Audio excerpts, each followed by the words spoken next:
High বন্ধুরা, আসসালামু আলাইকুম। কেমন আছেন সবাই? সবাইকে শুভ বিকেলের শুভেচ্ছা জানিয়ে আজকে আমি চলে এসেছি এই যে আমাদের নদীর পাড়ে। দেখেন, নদীর পাড়ে ঘুরতে আসছি। নদীর পাড়ে সমস্ত নদী, ওখানে এমন কুয়াশা পড়েছে মানে কিছুই দেখা যাচ্ছে না। সমস্ত নদীতে কোনো ঢেউ নাই। একদম পানি নীরব অবস্থায়, শান্ত অবস্থায় আছে। তো আপনাদের আমি একটু ঘুরিয়ে ঘুরিয়ে সব কিছু দেখাই। তো সবাই আমার এই ভিডিওটা শেষ পর্যন্ত দেখবেন।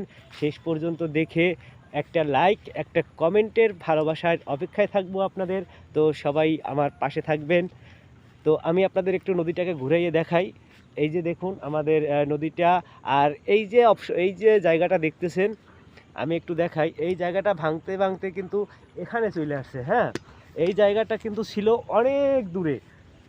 আপনারা, আমার মনে হয় নদীর মাঝে এই যে একটা ছইলা গাছ, এটা হচ্ছে ছইলা গাছ। হ্যাঁ, এই ছইলা গাছটা দেখতে পাচ্ছেন, ওই যে দেখা যাচ্ছে।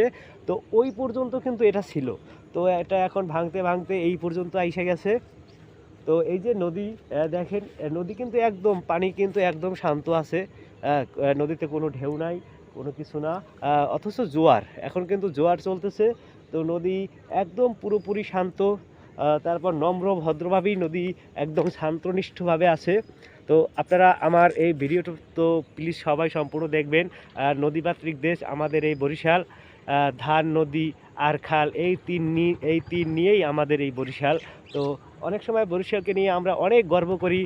বরিশালের আমার এই যে নদীটার পাশে দাঁড়িয়ে আছি, এটা হচ্ছে আমাদের বিষখালী নদী। হ্যাঁ, এই যে বিষখালী নদী, এই বিষখালী নদীটা কিন্তু মানে এই বিষখালী নদীর যে মাছ, চমৎকার স্বাদ।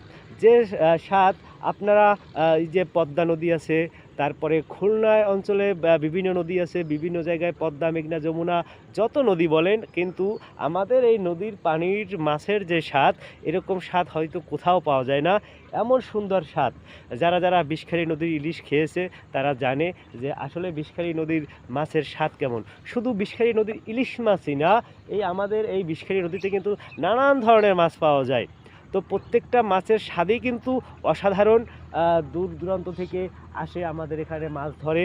ওই যে নদীর বুকে যে দেখতে পাচ্ছেন চর, হ্যাঁ, ওটা কিন্তু নদীর বুকে কিন্তু একটা বিশাল চর যাচ্ছে। ওই যে চরটা দেখা যাচ্ছে, ওটা কিন্তু নদীর বুকে চর। ওটা কিন্তু এই যে দেখেন, আমি কিন্তু শেষ সীমানা চরের ওই, হ্যাঁ, ওটা কিন্তু অনেক বিশাল একটা চর। হ্যাঁ, আর ওই হচ্ছে ওই শেষ সীমানা, এখান থেকে বোঝা যাচ্ছে না।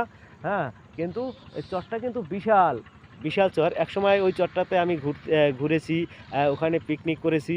তো আপনাদের সাথে শেয়ার করলাম। কেমন হলো ভিডিওটা অবশ্যই